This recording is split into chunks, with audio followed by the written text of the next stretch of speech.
Up, and away. James Gunn just revealed Lex Luthor's mech suit he will be using in Man of Tomorrow, and probably far beyond that movie itself, when Lex Luthor has to go mano a mano against Superman and possibly some other big bads in the galaxy. Let's talk about it. Hello everyone, welcome to Digital Charcuterie. My name is James. Thank you so much for stopping by. If you're new to the channel, I'm looking forward to Man of Tomorrow and the future of the DCU. Hit that subscribe button because I talk about it and discuss it with you guys right here on the channel. Let me know your thoughts in the comments below about this Lex Luthor mech suit. I think it looks awesome. I love that it's practical and they're not just gonna digitally and superimpose it over his body, that Nicholas Hoult is indeed inside this suit, which again looks phenomenal, and it'll make fighting Superman a lot easier, and Brainiac and anybody else for that matter. But mostly, I can't wait for him to go toe-to-toe with Superman, as I said off the top. But one question that you look at it, you say, hey, that thing doesn't look very mobile at all. It doesn't look like Nicholas Hoult or Lex Luthor, whatever you want to refer to him under that disguise, is going to be able to move around. And James Gunn took to social media and said, you are absolutely correct, everyone. He actually has great mobility in this thing. James Gunn's post said, this is a photograph from set. It's 100% practical. Then he got a reply from Lee Pace's Batman, which, hint, hint. Can Nick actually move around in that? Wow, it looks so cool. Also appreciate the detail of the fishbowl. It never fully made sense to me that in the comics he had the power suit with his head completely exposed, considering how Luthor's superpower is, while his brain, and James Gunn replied to that, he can move incredibly well. It's unbelievably mobile. And yeah, in the movie version, he's added unbreakable plexiglass. Copyright under the TM. I love that, and I love the idea of the fishbowl. It does make practical sense for the movie, for the realism within the movie. If you're going to get a punch, if you get a punch to the head, yeah, brain damage would happen from someone like Superman or an extraterrestrial or someone with superpowers. So it makes complete sense, especially in this universe of the DCU, where we know that superheroes have been around for decades. Lex Luthor is no dummy. He's going to take all precautions in dealing with them, and this mech suit looks perfect for that. And I think, and I've said this in my Supergirl video previously, who, of course, Supergirl will be in this film, that this is going to give us the foundation, the reasoning for the need for a Justice League. And I think this suit, which James Gunn teased right off the bat, like months and months ago when it was announced that Man of Tomorrow was coming out in July of 2027, the first images were, of course, of Lex and Superman and Lex in the mech suit. So we were all expecting it to happen, right? The super suit, whatever you want to call it. We were expecting it to happen. We knew it was coming, but now it's officially here. They're not going to hide it from us. They're going to just give us what we want. They want us to eat really well, and we are right now. And I think this looks great. I can't wait to see what he's going to do with it. Look, Lex Luthor has been Superman's primary villain forever, but for decades, he mostly just wore regular clothes or a prison jumpsuit. He wasn't a physical threat to Superman. He was a brain, not a brawler. Then in 1974, he got a purple and green jumpsuit with some wrist lasers and repulsor jets, and that became iconic for a whole generation. That's the version of Super Friends. That's the version on the toys of that era. But then in 1983, something really cool happened. DC was partnering with Kenner on a toy line called Superpowers.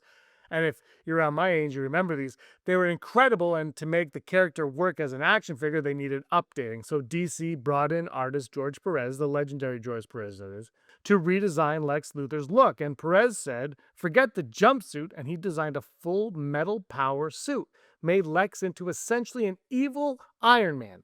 That suit debuted in Action Comics number 544 in 1984, and it appeared on toy shelves that same year. It was also the suit he wore through Crisis on Infinite Earths, which is DC's biggest crossover event, if you're probably aware of that, and I'm sure we'll get to that at some point in the next 20 years here. But here's the cool thing. It only lasted about 2 years in the comics before the post-Crisis reboot changed everything, and Lex became a billionaire CEO instead of a supervillain in armor.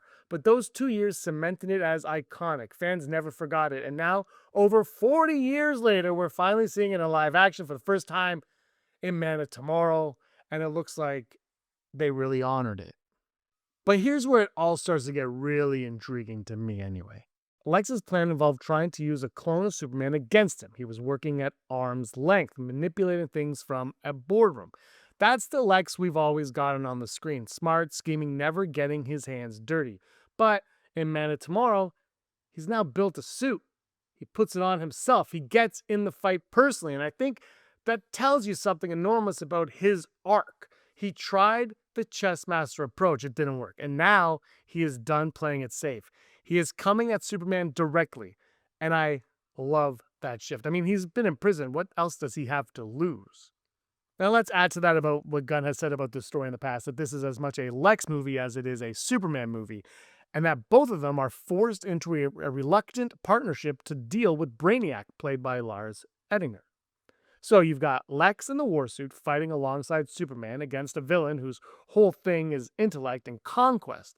That, to me, is a fascinating setup because now the suit isn't just a weapon against Superman, like we all know it to be. It's Lex's way of showing up as a peer, of saying, I belong in this fight as well. And if Gunn executes that, if we get Lex and Superman standing side by side in that suit against something that threatens both of them, I think that could be one of the most intriguing Superman villain dynamics we've ever gotten, quite frankly. And I think ultimately that is super important for the future of the DCU and these characters themselves, because they have to work together and understand how to backstab, how Lex Luthor will backstab Superman, go against Superman. The fact that Superman is going to have to reluctantly work against Lex Luthor, who is working his way to take Superman down for an entire film, and before that as well, like we're thrown into the middle of that, right?